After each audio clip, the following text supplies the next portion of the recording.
ନମସ୍କାର ଲକ୍ଷ୍ମୀ କିଚେନରେ ଆପଣମାନଙ୍କୁ ସ୍ୱାଗତ। ଆଜିର ଏକ ନୂଆ ରେସିପିର ସହିତ ମୁଁ ଆସିଅଛି। ଆଜି ମୁଁ ପ୍ରସ୍ତୁତ କରିଛି ଚିକେନର କଲିଜା କରାଟର ଗୋଟେ ପକୋଡ଼ା। ପ୍ରଥମେ ମୁଁ କଲିଜା ଆଉ କରାଟକୁ ଭଲ ଭାବେ ଧୋଇ ତାକୁ ଛୋଟ ଛୋଟ ପିସ୍ରେ କାଟି ନେଇଛି। ଆଉ କଡ଼େଇରେ ଅଳ୍ପ ତେଲ ଦେଇକି ଆଉ ଲୁଣ ଦେଇକି ତାକୁ ସିଝିବା ପାଇଁ ଛାଡ଼ିଦେଲି। କାହିଁକିନା ଚିକେନର ସେଇ କଲିଜା କରାଟଟା ସିଝିଗଲେ ପକୋଡ଼ାଟା ଟେଷ୍ଟ ଲାଗିବ। ଏବେ ମୁଁ ତାକୁ ସିଝିବା ପାଇଁ ଛାଡ଼ିଦେଲି। ତାପରେ ଆମେ ଅଲଗା ଜିନିଷ ରେଡ଼ି କରିବା। ମୁଁ ପକୋଡ଼ା ପାଇଁ ଏଠି 4-5ଟି ଆଳୁକୁ ଭଲ ଭାବେ ସିଝେଇ ଚୋପା ଛଡ଼େଇ ତାକୁ ଚକଡ଼ି ନେଇଛି।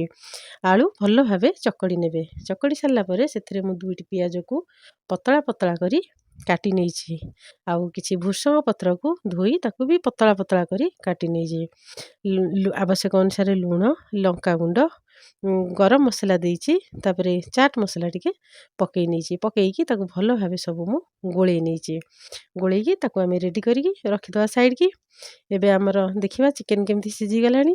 ଦେଖନ୍ତୁ ଏଇଠି ସେ ଯେଉଁ କଲିଜା କରାଟ ସବୁ ସିଝିକି ତେଲ ଛାଡ଼ିଲାଣି। ଆଉ ଟିକେ ସିଝିବ, ପାଣିଟା ଯେମିତି ମରିଯିବ ତା ଦେହରେ। ଆଉ ଆମେ ଏଠି ପ୍ରସ୍ତୁତ କରିବା ଛାଣିବା ଆମେ ପକୋଡ଼ା, ତା ପାଇଁ ବେସନର ଘୋଳ। ଏଠି ମୁଁ ବେସନ 4-5 ଚାମଚ ନେଇଛି। ଲୁଣ ଦେଇକି ବେସନକୁ ଭଲ ଭାବେ ଗୋଳେଇ ନେଇଛି। ଏବେ ଆମର ଚିକେନ ଛାଣିବା ପାଇଁ ଏଠି ବେସନ ପ୍ରସ୍ତୁତ ହୋଇଗଲାଣି। ସେଠି ଆଳୁ ଚକଡ଼ା ବି ରେଡ଼ି ହୋଇଗଲାଣି। ଏବେ ଚିକେନ ଦେଖିବା କେମିତି ପାଣି ମରି ସିଝିଗଲାଣି। ଦେଖନ୍ତୁ ଚିକେନ ମଧ୍ୟ ସିଝିଗଲାଣି। ଏବେ ଚିକେନ ଗୁଡ଼ିକୁ କଲିଜା କରାଟକୁ ଆମେ କାଢ଼ି ନେବା। ତାକୁ କାଢ଼ିକି ଆମେ ଛୋଟ ଛୋଟ ଗୁଳା ପ୍ରସ୍ତୁତ କରିବା। ସେ ଆଳୁ ଆଉ ଗୋଟେ ଗୋଟେ ପିସ୍ କରାଟ ବା ସେ କଲିଜାକୁ ସେ ଆଳୁ ଦେହରେ ଆମେ ଚିକେନକୁ ମଝିରେ ରଖି ଆଳୁକୁ ତା ଉପରେ କୋଟିଂ ଦେଇକି ଏମିତି ଛୋଟ ଛୋଟ ଗୁଳା ପ୍ରସ୍ତୁତ କରିନେବା। ସବୁତକ ଚିକେନକୁ ମୁଁ ଏମିତି ଛୋଟ ଛୋଟ ଗୁଳା କରିକି ରେଡ଼ି କରି ରଖିଦେଲି। ତାପରେ ଆମେ ତାକୁ ଛାଣିବା ପାଇଁ ପ୍ରସ୍ତୁତ କରିବା।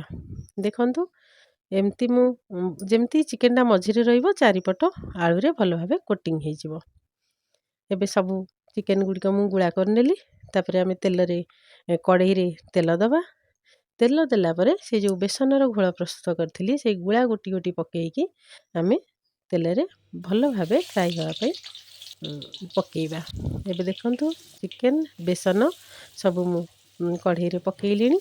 ଆମେ ତାକୁ ମିଡ଼ିୟମ୍ ଆଞ୍ଚରେ ଛାଣିବା। ଏବେ ଆମର ପ୍ରସ୍ତୁତ ହୋଇଗଲାଣି ସେ କରାଟ କଲିଜାର ପକୋଡ଼ା।